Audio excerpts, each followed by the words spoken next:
La générosité, c'est quelque chose d'important dans le spectacle vivant. Je dis ça parce que je fais un parallèle avec le cinéma, par exemple, où on peut se permettre d'être un petit peu plus égoïste, au contraire, parce que la caméra va venir chercher l'expression, va venir chercher ce qui est dans le regard. Mais dans la prise de parole en public, dans le théâtre, il y a un effort nécessaire à faire pour aller vers son public. Pas le public qui va venir regarder de plus près ce qu'on est en train de dire, il est tranquillement installé dans son fauteuil, sur un rythme beaucoup plus lent que nous, il a plutôt tendance à s'endormir plutôt qu'à venir sur scène pour voir ce qui se passe, donc il faut un peu aller le chercher.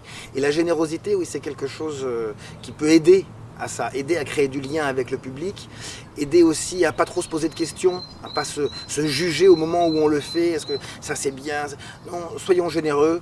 On envoie et puis l'univers fera le tri, le public fera le tri, on verra bien ce qui restera. Mais ça me semble une énergie importante pour aller vers son public. J'étais jeune, c'était avec l'innocence et la fraîcheur de mes 14 ans, ce premier rôle. J'interprétais Poil de carotte dans l'œuvre de Jules Renard, donc c'était un rôle très impressionnant.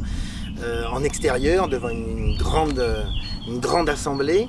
Et je me souviens surtout, si je dois retenir une seule, c'est l'effervescence de la fin. C'est de se retrouver applaudi au salut, d'avoir le soulagement d'avoir réussi à le faire. Et cette sensation est extraordinaire. Mais d'ailleurs, c'est dangereux. Et d'ailleurs, on peut attirer l'attention du spectateur là-dessus. Attention, c'est une drogue dure. Hein. L'applaudissement. Quand on y a goûté, le rire du public à une réplique qu'on a lancée, ça aussi, hein, c'est dur. Hein. Il ne faut pas mettre le doigt dedans parce qu'après c'est très difficile de décrocher.